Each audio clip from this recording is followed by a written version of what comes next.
방송에서 제공하는 투자 정보는 투자 판단에 대한 조언입니다.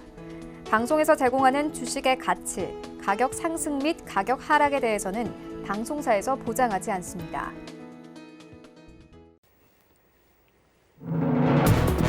네, 시청자 여러분 안녕하십니까? 어제 우리 증시 코스피 시장은 3% 가깝게 급등하며 거래를 마쳤습니다. 이 외국인과 기관의 쌍끌이 매수세에 코스피는 지난 2월 25일 이후로 처음으로 2,100선을 넘겨서 장을 마감했는데요. 어제 코스피 시장의 거래량은 11억 2천만 주를 넘었고 이 전체 시장의 거래 대금은 16조 7,700억 원으로 역대 최대치를 갈아치웠습니다.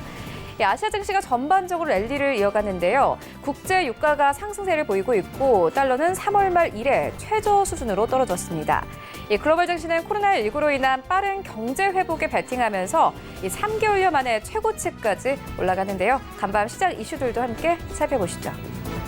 한일 관계 악화로 어제 장 초반 애국 테마주가 강세였습니다. 이런 가운데 모테기 도시미스 일본 외무상이 강경화 한국 외교부 장관과의 전화회담에서 코로나19로 인한 입국 제한 조치를 기업인들에 한해 조기에 완화하자는 제안을 사실상 거부한 것으로 밝혀졌습니다. 강 장관은 기업인들에 대한 입국 제한의 조기 완화를 요청했지만 일본 측은 시기상조라는 인식을 나타냈습니다. 네, 미국과 중국 간의 갈등도 계속되고 있습니다. 트럼프 행정부는 중국 항공사의 미국 취항을 막기로 했습니다. 미국 교통부는 오는 16일부터 중국 항공기 소속 여객기의 미국 운항을 금지하겠다고 밝혔습니다.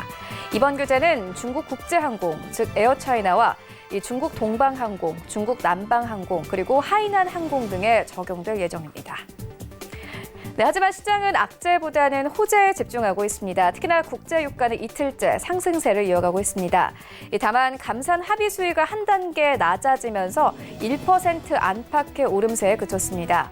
상하거래소에서 7월물 WTI는 1.3% 상승하며 37.29달러에 거래를 마쳤습니다. 네, 뉴욕 증시 주요 지수는 다시 랠리를 이어갔습니다. 시위와 코로나19, 미중 관계 악화에도 예상보다 양호한 고용지표의 증시는 상승세를 이어갔습니다. 다우존스 지수는 지난 3월 5일 이후 처음으로 26,000선을 회복했는데요. 지수 마감 상황 조금 더 자세하게 만나보시죠. 네, 먼저 다우존스 지수는 2% 이상 상승했습니다. 26,269선에서 거래 마감했고 S&P 500 시장도 만나보시죠. 역시나 1% 이상의 강세로 거래 마쳤습니다. 3,122선에서 거래 마감했고 기술주 중심의 나스닥 시장도 함께 만나보시죠. 네, 3대 지수 가운데서는 가장 상승폭이 적었지만 그래도 나스닥 시장은 이제 9,682선까지 올라가면서 강세장이 계속해서 연출되고 있는 상황입니다. 이어서 어제 우리 증시 마감 상황도 만나보시죠. 어제 오랜만에 코스피 시장에 외국인들 매수 들어왔습니다. 외인과 기관이 쌍끌이 매수했는데 특히나 삼성전자, SK하이닉스 대량으로 쓸어 담았습니다. 이와 함께 삼성전자 다시 한번 6% 이상의 급등세 나타냈습니다. 사실상 어제 시장을 이끌었다 이렇게 봐도 무관할 것 같은데 삼성전자 54,500원대까지 올라가면서 거래 마감했고 SK하이닉스도 마찬가지입니다. 6.48% 이상 상승하면서 88,700원대까지 올라갔습니다. 우선주가 다시 한번 4위권까지 껑충 뛴 모습 확인할 수 있는데요. 5% 이상 급등했습니다. 46,200원대까지 진입이 됐고 이와 함께 최근 개인들의 매수가 강했던 네이버 같은 경우에는 어제 좀 매도 물량이 나오면서 시총 5위권까지 빠졌습니다. 4% 가깝게 하락 나왔고 22만 5,500원 선에서 거래 마감했습니다. 6위부터 10위까지도 만나보시죠. 어제 이 코스피 시장에서 외국인들 또 다르게 가장 많이 매수한 종목이 바로 LG화학입니다. 어제 외국인들은 코스피 시가총액 상위 종목들을 중점적으로 좀 담는 모습이었는데 LG화학 1% 이상의 강세를 나타냈고 마찬가지로 현대차도 어제 쓸어 담았습니다. 6% 가깝게 급등 나왔고 마찬가지로 이 전주에 좀 급등이 나왔던 카카오가 다시 한번 10위권까지 빠진 모습 확인할 수 있습니다. 현대차 이제 10만 8,500원대까지 올라간 모습 확인할 수 있습니다. 코스닥 시장으로 가보시죠. 네, 1위부터 5위까지 일단 좀 등락폭이 있는 종목들이 굉장히 많은데 HLB가 3% 이상 급등세 나왔습니다. 항암제 개발과 관련된 호재성 이슈가 나오면서 계속해서 급등 흐름 가져가고 있고요. 셀트리온 제약도 마찬가지입니다. 정부 측에서 이 코로나19 치료제에 자금을 쏟아붓겠다 이렇게 밝히면서 어제 셀트리온 제약이 다시 한번 8% 가까운 급등으로 거래 마쳤습니다. 12만 3천원대에서 거래가 마쳤고 그리고 알테오젠 24% 이상 급락했는데요. 어제 이 분식 회계 회계 관련된 이슈가 있었습니다. 그리고 오늘 아침 7시에 이 분식 회계와는 전혀 상관이 없다 이렇게 공시를 했습니다. 어제는 19만 3,900원대에서 거래 마감했습니다. 여기부터 10위까지도 만나보시죠. 네, CJENM 2% 가깝게 상승 나왔고 지난주에 계속해서 상승이 나왔던 2차 전지 종목 에코프로비엠이 어제장에서는 좀 쉬어가는 분위기였습니다. 4% 가깝게 하락했고요. 11만 3,900원대에서 거래 마감했습니다. 코인들의 흐름도 만나보시죠. 네, 일단 비트코인 같은 경우는 여전히 1,100만 원대에서 거래가 되고 있는 상황이고 샌비트 타임존이 4% 넘게 급락 중입니다. 이외의 코인들 만나보시죠. 네, 오미가세가 현재 1% 가깝게 하락 중이고 이외에 에메랄드 이더가 2.4% 이상 상승하면서 이 코인들 전체적으로 혼조 흐름 가져갑니다. 이외의 코인들 만나보시죠.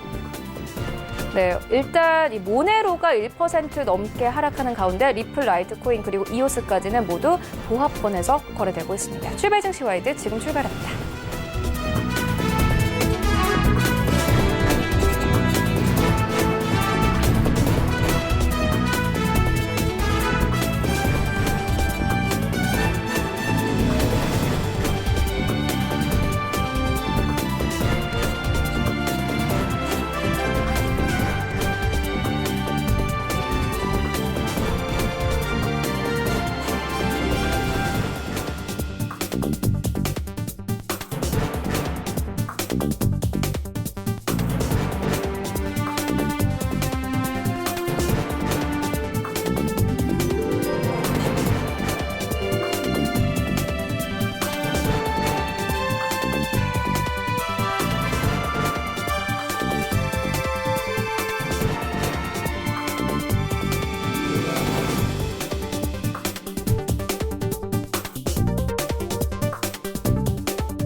네, 시장의 중심이 되는 이슈를 꼼꼼하게 체크합니다. 글로벌 시시각각 시간인데요.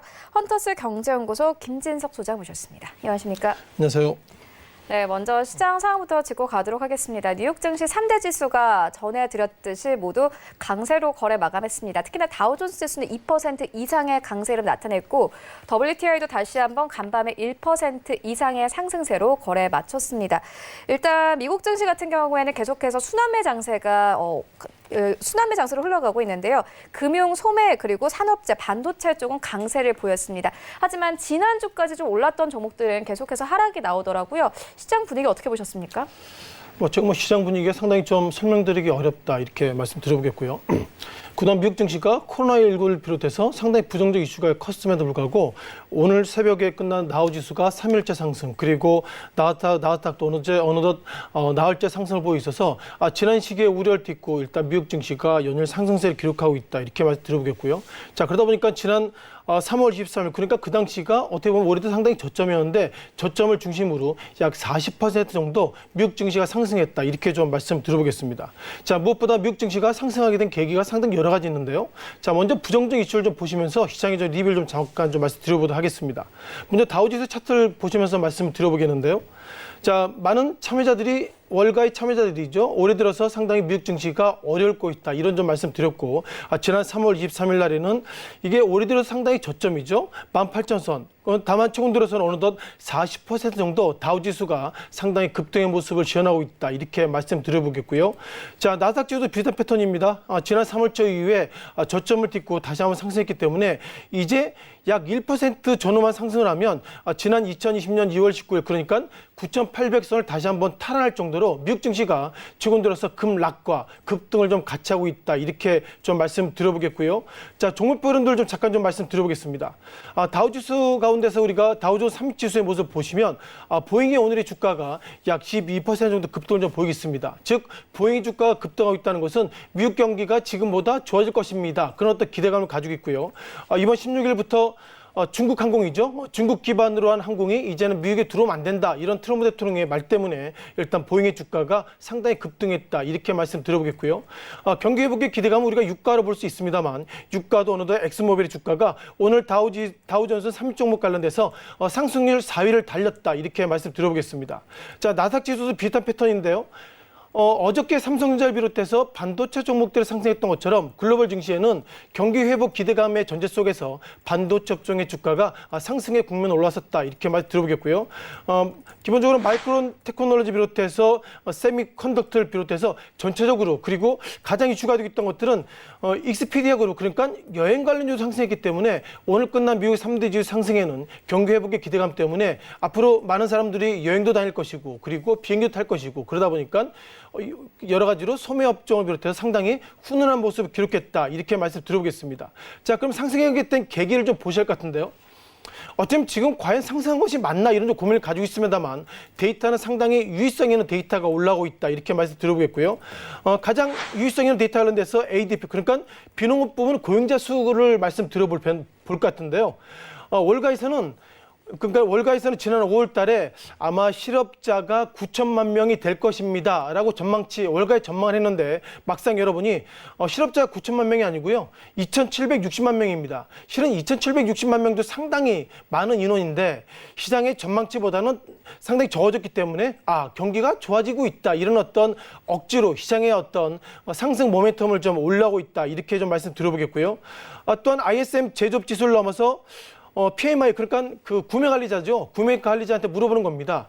5월달 제조업은 어떨 것 같습니까? 물어봤는데 시장에서는 약 44로 봤는데 막상 열어보니 45.4. 그러니까 지난 3월 이후에 어떻게 보면 비제조업 PMI 지수가 3개월 만에 다시 한번 시장의 기대치보다 올라섰다. 이것을 가지고 일단 많은 참여자들이 미국 경기가 좋아지고 있습니다. 이렇게 상승을 상당히 좀 억측을 하는 것은 아닌가 이렇게 좀 말씀드려보겠고요.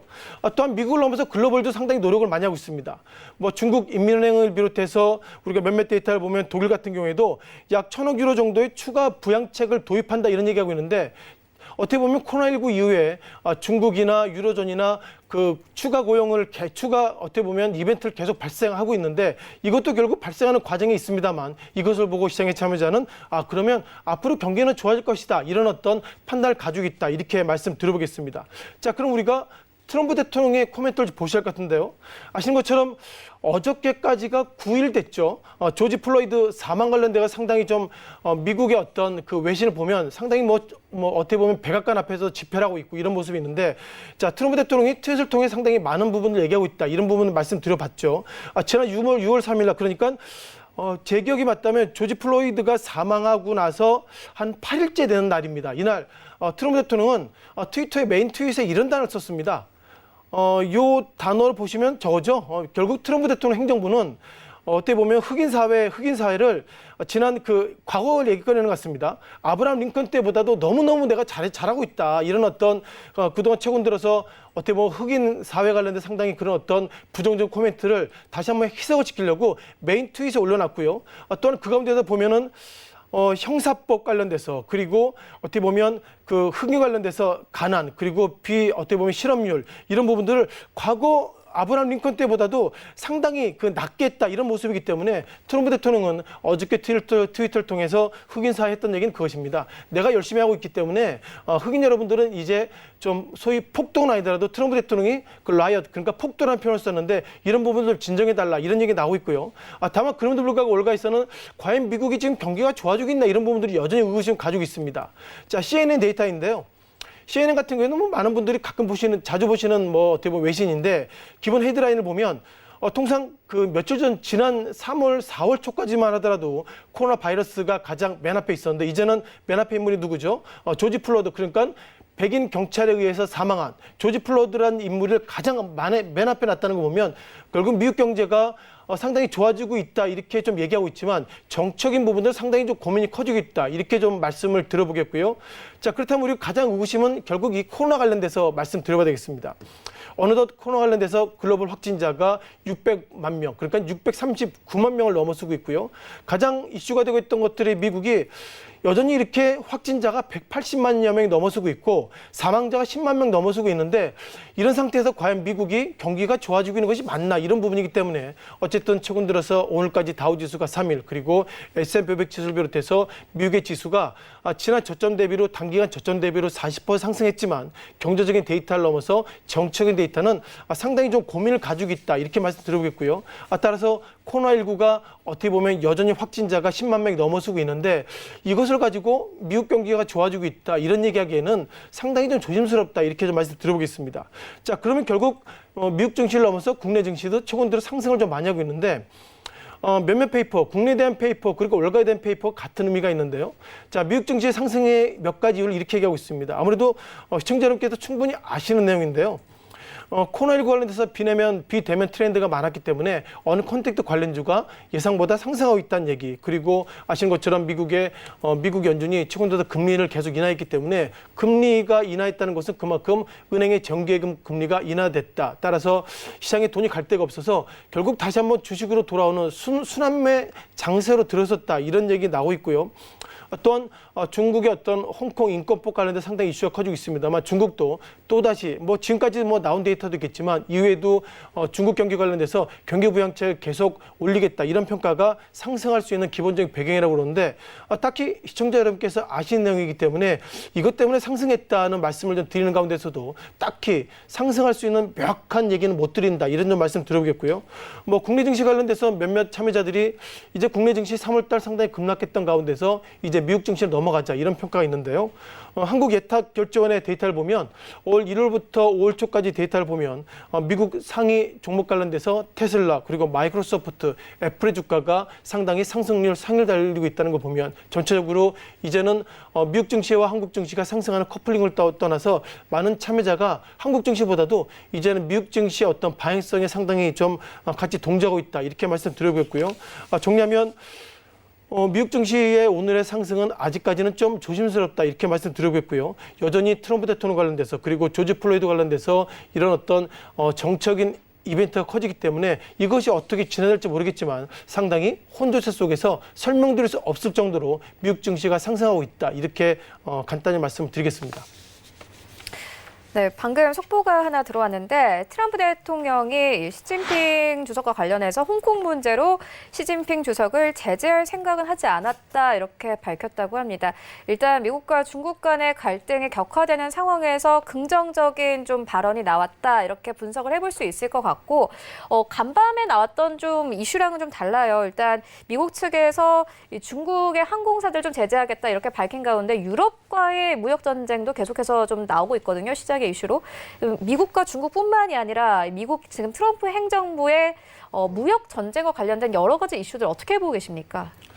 일단 트럼프 대통령이 그동안 했던 여러 가지 액션을 보면 결국 무역 전쟁을 통해서 미국 증시를 좀 올려놨다 이렇게 말씀드려보겠고요. 많은 얘기가 있죠. 작년부터 계속 미국과 중국의 무역 전쟁 관련돼서 중국의 시진핑 주석을 상당히 부정적으로 얘기했던 모습을 가지고 있고요. 그러다 보니까 이것이 어떻게 진화될지 그런 부분들이 상당히 시장에 좀 초미로 좀 작용하고 있다 이렇게 좀 말씀드리고 있습니다. 다만 트럼프 대통령은 어떻게 보면 홍콩 인권법 관련돼서 시진핑을 제재할 생각을 안 하고 있다 이런 얘기가 나오고 있는데 중국 입장에서 보면 상당히 좀 웃을 얘기가 아닌가 좀 말씀드리겠고요. 자, 무역 전쟁 관련돼서 최근 들어서 나왔던 이벤트가 디지털세라고 말씀드려보겠고요. 디지털세라고 그러면 좀 그렇지만은 우리가 단순하게는 구글세라고 보시면 좋을 것 같습니다. 자, 구글세의 의미가 뭐죠? 결국 한국으로 보면 한국의 그 유튜브나 이런 부분을 통해서 많이 이렇게 구글 플레이 통해서 많이 이렇게 하고 있는데 결국 그 어떤 법인이 그 미국에 있는 것이 아니라 조세 회피 지역이기 때문에 매출의 대부분을 그쪽에서 발생시켜서 정작 국내에는 구글 관련돼서 구글 코리아 관련돼서 법인세를 부과를 못한다 이런 부분들이 결국 디지털세를 촉발했다 이렇게 들어보겠고요.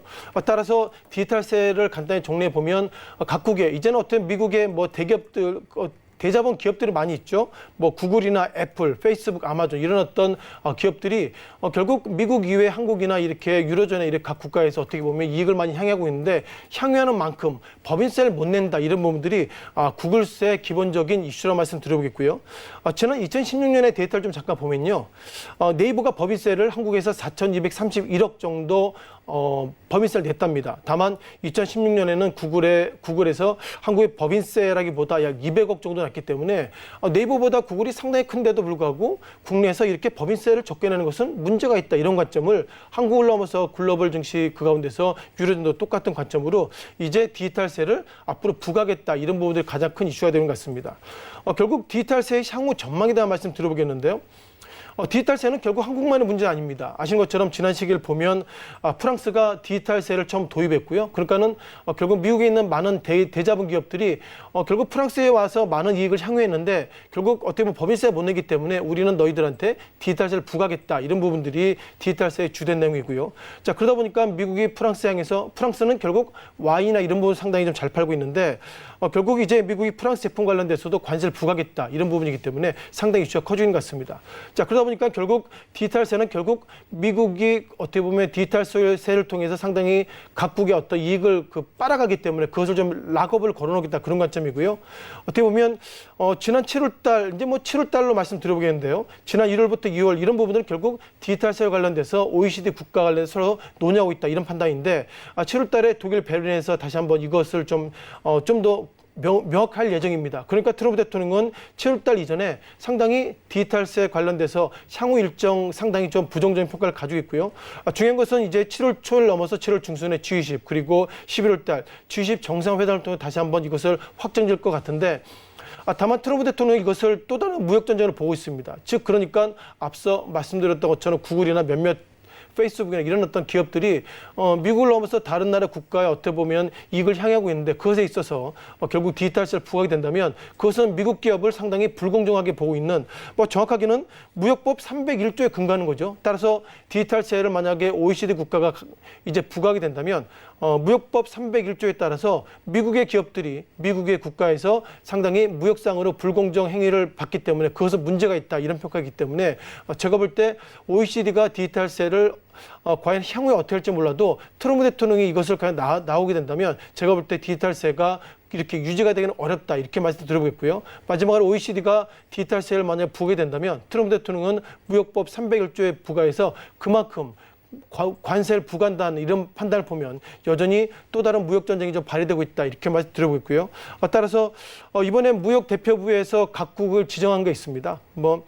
무역법 301조에 근거해서 조사하는 국가들이 있는데요. 인도와 브라질, 영국, 오스트리아, 체코 등이 있는데 중요한 것은 이번에는 한국이 포함 안 돼 있기 때문에 현재까지 트렌드를 보면 디지털세 관련돼서 한국은 약간 좀 조심스러운 모습을 보이는지 몰라도 현재까지 트렌드를 보면 디지털세 관련돼서는 한국은 큰 영향이 없더라도 이것이 결국 무역 전쟁에 큰 불씨로 작용할 것이다. 이렇게 개인적인 의견을 좀 드려봤습니다. 네, 그리고 현재 이 세계 경제는 리쇼어링 바람이 불고 있습니다. 일단 국내 수혜주들은 어떤 것들이 있을까요? 일단 우리가 리쇼링이라는 표현 단어부터 정리할 것 같은데요. 자, 그동안 한국은 중국이나 비엔나, 베트남이나 필리핀 이런 데서 인력 부분들 때문에 상당히 현지에서 공장을 만들고 그랬는데 리쇼링이라는 의미는 이제는 보호무역이 강화되기 때문에 현재 있지 말고 한국으로 돌아와라. 즉 해당 자국으로 돌아와라. 이런 부분들이 리쇼링이라고 말씀드리겠고요. 자, 코로나19 때문에 상당히 각국이 여러 가지로 비행기도 안 다니고 그러기 때문에 결국 정부 개입이 지금보다 확대되고 그만큼 투자가 축소되기 때문에 과연 보호무역주의 강화가 어떤 영향을 미칠지 모르겠지만 앞서 말씀드린 것처럼 디지털세 그리고 트럼프 대통령이 그동안 주장하는 보호무역주의 이런 부분이기 때문에 앞으로 국내 수출이 상당히 지금보다는 더 위축되고 있다. 이렇게 말씀드리고 있고요. 대외 정책경제연구원의 데이터를 보시면서 말씀을 좀 드려보겠습니다. 이제는 코로나19 때문에 앞으로 어떻게 될 것인가 이런 부분들이 페이퍼로 상당히 잘 나왔는데 간단히 좀 말씀드려보면요. 중요한 것은 코로나19 때문에 결국 세계화 이제 글로벌라이제이션이라는 표현보다도 세계화의 둔화 그리고 탈세계화가 화두로 되고 있다. 이렇게 좀 말씀드려보겠습니다. 또한 그러다 보니까 수출에 제한이 되고 있고요. WTO 기준을 보면 예상보다 이제는 수출 제한 관련돼서 한국으로 보면 마스크죠. 최근 들어 마스크는 풀렸습니다만 의료 제품 같은 경우에는 상당히 수출 제한이 되고 있다. 즉 보호무역주의가 강화되고 있다. 이런 부분 판단을 가지고 있고요. 또한 중국의 영향이 상당히 좀 커지고 있는데 이와 관련돼서 미국과 중국이 상당히 무역 전쟁의 어떤 기본적인 어떤 트렌드가 될 수 있다 보겠습니다. 따라서 현재까지 트렌드 보면 여전히 미국과 중국이 상당히 갈등을 좀 강화하고 있고요. 이번에 코로나19 관련돼서 미국의 어떤 자국 우선주의 그리고 미국과 중국의 통상 분쟁이 예상보다 심화되고 있고 또한 마지막으로 보호무역주의 관련돼서 세계 교육 환경의 국제 공조가 어렵다는 그러니까 쉽게 말씀드리면 코로나19가 됐기 때문에 이제는 수출이나 이런 부분보다도 이제는 자국 내에서 모든 것을 해소하는 그런 어떤 관점으로 좀 보자 이렇게 말씀드리겠습니다. 따라서 이것이 국내에 어떤 영향을 미칠지 모르겠습니다만 몇몇 데이터를 보면 미국이 이번 1월부터 3월까지 전 세계 수입 부분이 약 4.9% 감소했고요.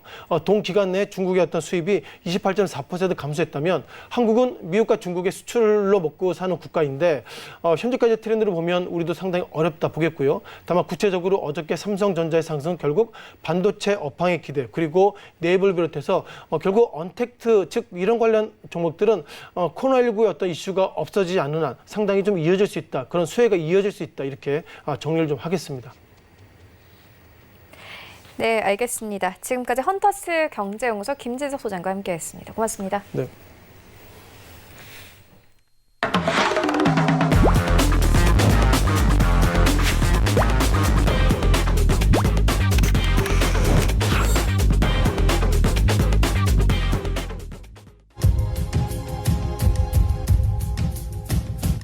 네, 이번에는 국내 시장 쟁점 함께 분석해 보도록 하겠습니다. 라이브 이슈 타임인데요. 펠리즈 투자앤리서치 김민수 대표 전화 연결되어 있습니다. 안녕하십니까? 네, 안녕하십니까? 네, 먼저 원달러 환율의 흐름부터 짚고 가도록 하겠습니다. 어제 원달러 환율이 8원 넘게 급락하면서 거래 마감을 했습니다. 전체적인 외환 시장의 분위기 어떻게 보이십니까? 네, 외환 시장의 분위기는 일단 원화보다 달러화 추이를 봐야 되겠죠. 그런 관점 쪽에서 달러화가 변하고 있습니다. 이게 가장 큰 핵심이고 포인트라고 생각되고 있는데요. 달러화가 변하기 위해서는 일단 달러화 혼자의 움직임보다도 상대적인 움직임이 관측이 돼야 되겠죠. 그러면 첫 번째로는 어떤 유로화의 상대적인 움직임을 체크할 필요가 있는데 유로화가 최근에 보게 되면은 오히려 좀 강한 모습을 보여주고 있죠. 특히 유로화가 생각보다 어떤 최근에 나왔던 이 코로나19 사태 이후로 제대로 역할을 할 수 있을 것인가 이유에 관련된 회의가 상당히 크다 보니까 어떤 유로화의 움직임이 뚜렷하지 못했는데 하지만 최근에 나왔던 얘기를 들어보게 되면 이제 드디어 독일과 프랑스의 대통령과 그리고 총리가 만나서 언급을 하기 시작했던 부분들 그리고 현실화가 되기 시작했던 경기부양책 관련된 특히 재정정책을 통해서 지금까지 마이너스 금리까지 쓰면서 어떤 변화가 안 통했던 흐름들 쪽에서 재정정책을 강화시키고 보강시키고 금액도 올리겠다라는 얘기가 나오다 보니까 이제 유로존을 그동안 계속 브렉시트도 나오고 그러면서 쟤네들끼리 싸우고 있었는데 이제 좀 바뀌어야 되는 거 아니야라는 시각 속에서 유로화가 강세로 가기 시작하죠. 그러다 보니까 이제 달러화가 자연스러운 약세로 간다는 부분들 또 하나 중요한 부분들은 트럼프 대통령의 위상이 많이 흔들린다고 봐야 될 것 같습니다. 특히 최근 들어서 나오는 여러 가지 흐름을 봤을 때 조 바이든 후보와 격차가 한 10%포인트 이상으로 벌려지기 시작하죠. 그런 흐름이라고 하게 되면 아무래도 기존 집권하고 있는 대통령이 흔들린다는 관점 쪽에서 특히 코로나19 제대로 대응 못했다. 이번에 흑인 사망과 관련된 소요 사태에서 무슨 갑자기 뜬금없는 군대를 투입하느냐 이런 여러 가지 비난에 시달리다 보니까 그에 따라서 달러화의 위상이 좀 흔들리는 모습들이 나온다라고 봐야 될 것 같고요.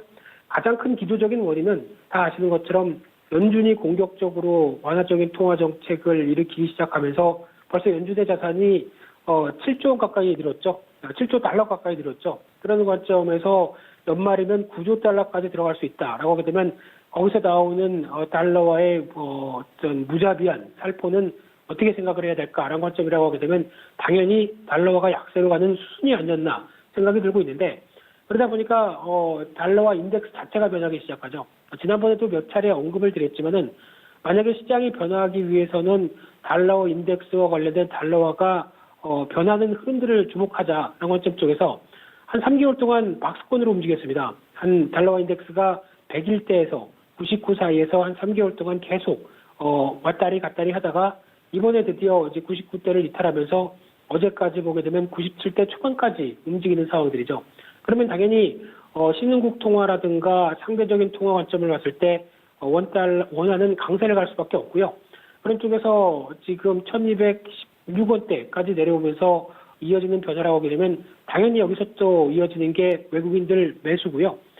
그동안 잠잠했던 외국인들의 매수세가 여기서 촉발이 됐다. 그 관점 쪽으로 바라보고 있고, 게다가 외국인들이 매수하면은 당연히 뭐다? 시가총액 상위 대형주죠.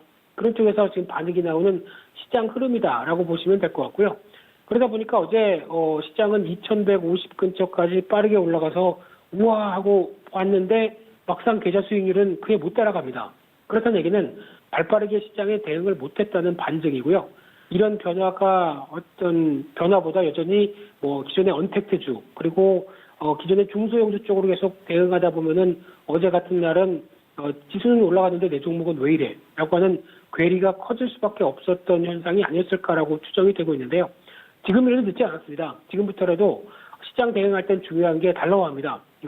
어떤 주식시장보다 위험자산과 그리고 글로벌 동향을 가장 많이 평가할 수 있는 게 달러화 추이다 보니까 여기서 만약에 달러화 인덱스 기준으로 봤을 때 점점 더 그 약세로 가기 시작하면서 지난 저점대인 95대를 깬다. 그러면은 외국인 매수세가 그동안 매도로만 일관돼 있다가 이제 바통을 동학개미에서 외국인들이 받을 가능성이 높습니다. 그러면은 외국인들이 받는다라고 하게 되면 뭘 살까요? 그동안 비중을 많이 줄였던 종목들을 사겠죠. 그러면 삼성전자, SK하이닉스가 당연히 이쪽에 포함이 될 걸로 보여지고 있고 시가총액 상위 종목들입니다. 그렇게 되면은 시장의 포트폴리오를 빠르게 변경시키는 게 맞다고 봐야 될 것 같고요. 하지만 이제 반대로 여기서 한 97대, 96대에서 계속 정체를 보이다가 오히려 다시 강세 기조로 바뀐다라고 하게 되면 또 재빠르게 포트폴리오에 대한 변화를 가져가야 되겠죠. 어떤 쪽이냐면 기존의 언택트, 중소형 관련된 쪽에 대한 기존의 여러 가지 흐름들 쪽에서 주도였던 종목들 이쪽으로 다시 돌아가야 되겠죠. 그런 어떤 변화의 가능성을 보고 대응하는 게 가장 좋겠다라고 보게 되면 가장 지금부터도 계속 챙겨봐야 될 부분들은 달러화입니다. 그래서 지금은 일단 오늘이라든가 계속 나오고 있는 최근의 동향을 봤을 때는 여전히 포인트는 중소형 관련된 코스닥 중소형 그리고 언택트 쪽은 차익 매물이 좀 더 우세할 것이다라고 하게 되면 지금 당장은 시가총액 상위 종목들 쪽으로 포트폴리오를 꾸려가면서 대응하는 전략들이 맞다 이렇게 정리해서 깔끔하죠? 네, 그렇게 말씀드리겠습니다, 앵커님. 네, 감사합니다. 아주 깔끔한 설명이었던 것 같고 다음 이슈로 옮겨가 보도록 하겠습니다. 어제 외인과 기관이 코스피 시장에서 대형주 중심으로 좀 쓸어담는 모습을 보였습니다. 반면에 지금까지 급등이 나왔던 언택트 종목들은 좀 하락이 나왔는데요. 시장이 한 바퀴를 돌고 있다 이렇게 봐도 될 것 같습니다. 지금 상황에서 좀 어떤 종목들 매수해보면 좋을까요? 네, 앞서서 다 말씀드렸죠. 그러니까 지금 그 종목 얘기로만 말씀을 드리게 되면은 첫 번째로 또 반도체 쪽을 얘기 안 할 수가 없겠죠. 그런데 지금 반도체주를 바라보는 시각은 앞서서도 잠깐 언급드렸지만은 그동안 외국인 비중이 가장 많이 낮아졌던 대표적인 섹터고 게다가 이번에 5월 달에 나왔던 수출 데이터를 보게 되면 반도체 고정거래 가격들이 한 지금 0.6% 상승으로 나오기 시작합니다. 즉 메모리 반도체 쪽에서 스팟 가격이라고 하는 현물 가격들이 계속 낮아지다 보니까 고정거래 가격도 뚝 떨어지게 되면 이번에 2분기 실적들 고민되겠다라는 관점이 많았는데 오히려 플러스로 반전했죠. 그러다 보니까 고정거래 가격, 특히 고정거래 가격은 의미가 있는 게 스팟 가격 같은 경우는 쉽게 말씀드리면 소량 구매, 그리고 고정거래 가격은 내가 어떤 아마존이나 마이크로소프트 같이 우리가 투자를 하고 싶은데 대량으로 필요하다. 그러면 얼마에 줄 수 있니? 라고 공급자한테 타진을 하는 가격이죠. 그런 쪽으로 봤을 때는 가장 중요한 건 고정거래 가격이 더 중요합니다. 그런데 5개월 동안 계속 상승세를 보이고 있다는 쪽에서 그나마 기대감이 꺾이지 않았고요. 5월달 수출을 보게 되면은 어떤 23%대 감소하는 수출로 나오면서 우려감이 크다라고 보여지고 있는데 반도체는 7% 상승입니다. 그러다 보니까 반도체에 대한 기대감이 높아지는데 하지만 이제 삼성전자를 바라볼 때 2분기 실적에 대한 기대감이 상당히 낮습니다. 반도체는 선전할 걸로 보여지고 있지만 그 반대쪽 스마트폰이나 그리고 디스플레이는 적자폭이 또 커질 것이다라는 관점과 함께 스마트폰 보게 되면은 요즘 갤럭시 S20을 9,000원에 판다는 메일도 막 들어오고 있고요. 이게 말이 되나 싶어서 한번 물어볼까 하다가 그냥 뒀습니다. 남은 할부 기간을 생각했을 때도 없고요. 게다가 또 폴더블 폰도 이번에 Z 플립을 또 한 30만 원인가 또 싸게 판다고 얘기를 하고 있죠.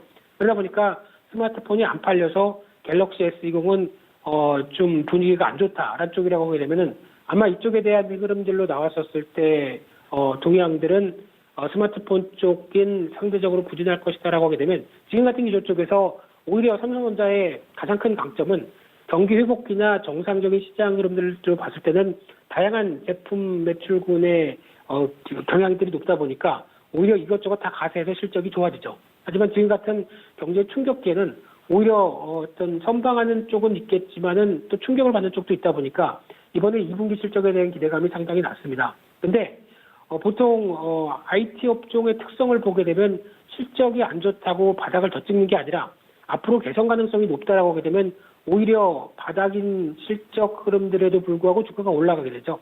즉, 한 적어도 1, 2분기 정도는 주가가 선행해서 움직입니다. 그러면 지금 2분기 실적에 대한 기대감이 낮다고 하더라도 3분기부터는 개선되겠지라고 하게 되면 지금부터 주가가 반등하겠죠. 그런 현상들이 어제부터 이어졌다라고 보시면 될 것 같고요.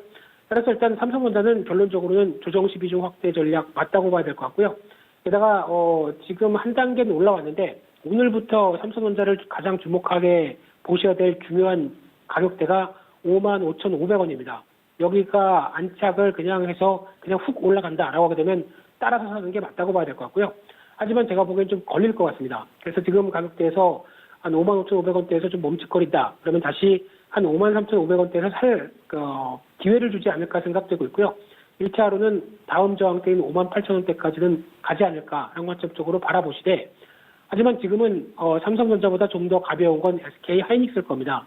오히려 이쪽에 대해서 무게를 두시고 대응하셨으면 좋겠고요.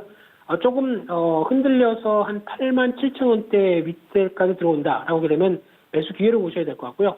한 10만 원대 직전 고점 때는 시간 문제다라고 정의해서 말씀드리고 싶고 또 하나 그러면 그동안에 어떤 IT 종목이나 시가총액 상위 종목 쪽에서 그러면 좀 덜 가고 좀 만만하게 사볼 종목이 뭐가 없을까라고 고민하다 보니까 딱 눈에 들어오는 종목이 하나가 삼성전기입니다.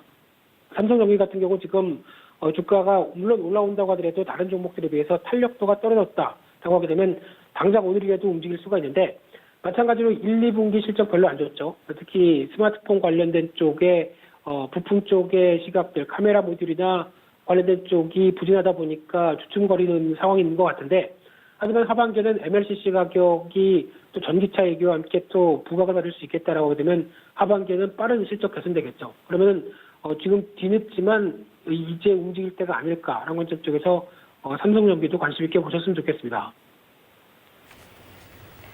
네, 일단 세 가지 종목에 대해서 여러 가지 짚어주셨는데 정리를 좀 해보고 가도록 하겠습니다. 삼성전자, SK 하이닉스 관심 가지는 분들 많으실 것 같은데요. 이 삼성전자 같은 경우에는 55,500원에 완전히 안착이 된다면 계속해서 상승을 좀 기대해 볼 만하고 SK 하이닉스는 87,000원에서 이하에서 매수를 해서 10만 원대까지 바라볼 만하다 이렇게 짚어주셨습니다. 이어서 다음 이슈로 옮겨가 보도록 하겠습니다. 네, 이번에는 바이오 업종 짚고 가도록 하겠습니다. 최근 이 제약 바이오 업종이 크게 올랐습니다. 옥석가리기가 필요해 보이는데 전체적인 시장 분위기 어떻게 보고 계십니까? 네, 바이오 업종에 대해서 전문가가 아닌 이상 제가 뭐 이렇다 저렇다 뭐 얘기 드리기가 좀 힘들 것 같고요. 그런 쪽에서 지금 최근에 분위기만 일단 보게 되면은 아무래도 코로나19 사태가 이어지다 보니까 바이오 업종에 대한 시각이 눈높이가 많이 높아졌죠. 하지만 여기서 경종으로 울리는 사건이 하나가 발생했습니다. 어제 알테오젠이죠. 알테오젠 주가가 어떤 계속 잘 가다가 어제 고점에서 쭉 밀리면서 거의 뭐 하한가를 장중에 찍었었나요? 네, 그러면서 좀 급하게 밀렸던 부분들인데 물론 루머가 돌았다라는 얘기보다도 더 중요한 거는 일단 지금 어떤 기대감만 가지고 쭉쭉 올랐던 부분들이 당연히 영향을 받는다라는 관점 쪽에서 일단 경종으로 울렸다고 봐야 될 것 같고요.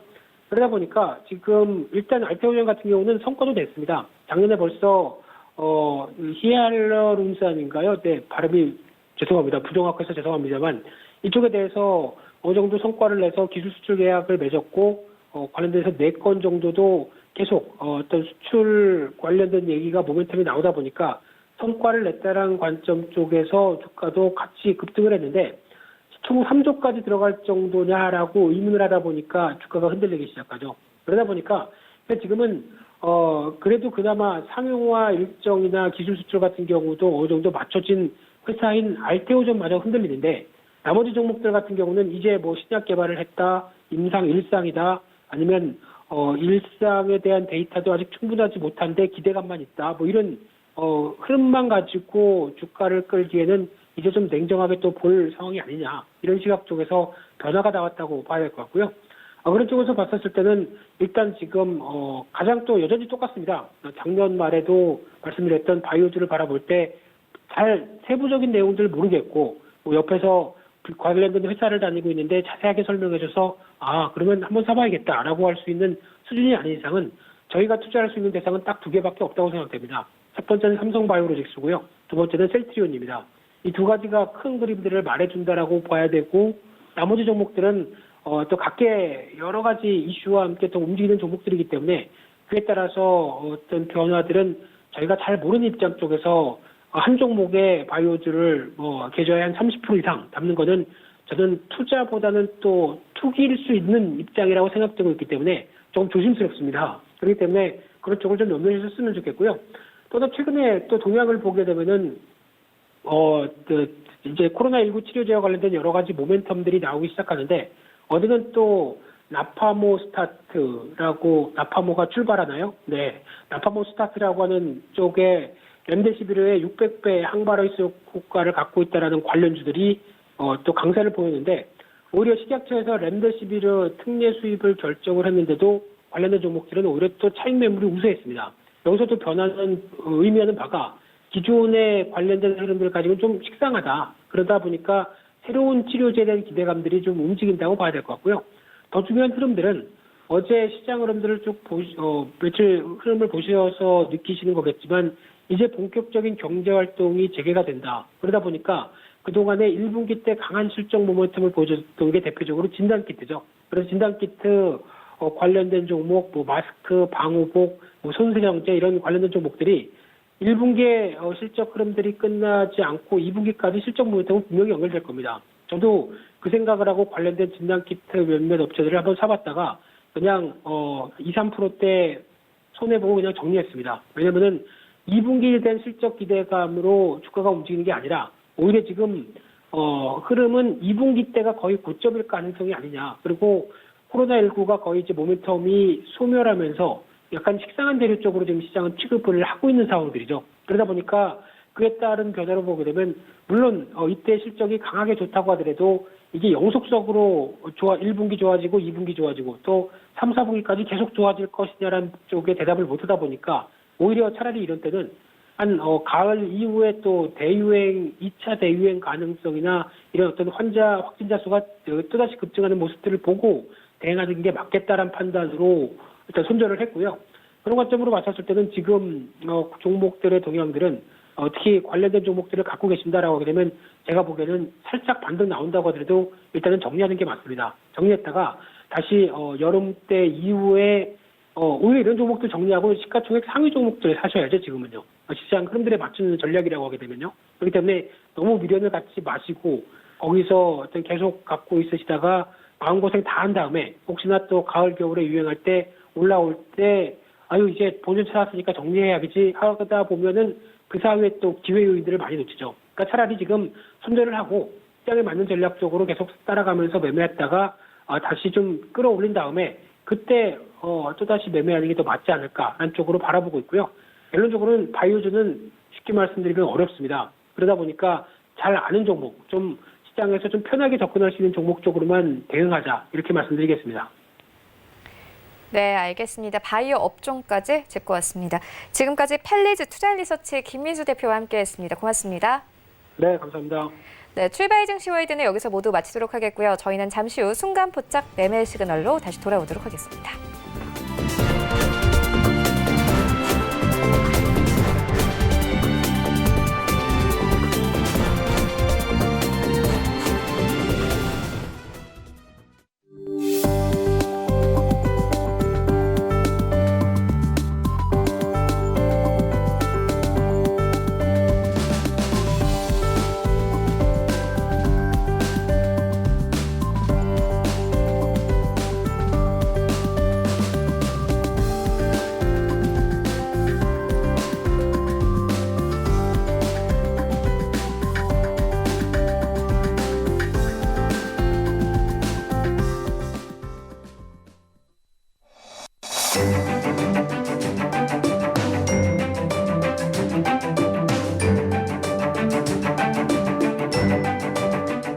안녕하세요. 케어웨더 라이프스타일 리보 박유라입니다. 오늘도 30도 안팎의 더운 날씨가 예상됩니다. 낮 동안 서울은 27도, 강릉은 30도, 광주는 31도, 대구는 35도까지 치솟겠는데요.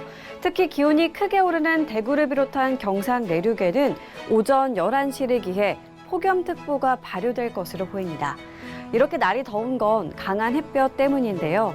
이에 따라 자외선 지수가 나쁨 단계를 보이겠고 오존의 생성도 활발해질 것으로 보입니다. 오존의 경우 마스크로도 막을 수가 없어 눈과 호흡기 건강에 치명적인데요. 볕이 강한 오후 시간에는 되도록 바깥 활동을 자제하는 편이 좋겠습니다. 미세먼지 농도는 오전에 강원적으로 한때 나쁨 단계, 오후에는 수도권을 중심으로 나쁨 단계가 예상돼 주의하셔야겠습니다. 현재 하늘의 모습입니다. 서해안을 중심으로 빗방울이 떨어지고 있고요. 이 지역과 남해안으로는 짙은 안개가 껴 있습니다. 시야가 짧게 느껴지는 만큼 아침까지는 안전운전 하셔야겠습니다. 오늘은 서해 남부 해상에서 동진하는 고기압의 영향을 받겠습니다. 다음은 자세한 지역별 날씨입니다. 중부지방 점차 하늘이 맑아지겠습니다. 낮 동안 서울 27도, 춘천 28도, 대전 30도까지 올라 덥겠습니다. 동해안 대체로 맑은 하늘이 예상됩니다. 낮 최고기온 속초 29도, 강릉은 30도까지 오르겠습니다. 남부지방 가끔 구름 많겠습니다. 경상 내륙으로 폭염특보가 내려지겠고 낮 동안 30도를 웃도는 더위가 예상됩니다. 바다의 물결은 대체로 잔잔하게 일겠습니다. 다만 서해와 남해상으로 짙은 안개가 끼는 곳이 있겠고요. 천문조에 의해 바닷물의 높이가 높을 수 있겠습니다. 앞으로 더운 날씨는 계속되겠고요. 토요일 남부지방에는 소나기 소식이 들어있습니다. 날씨였습니다.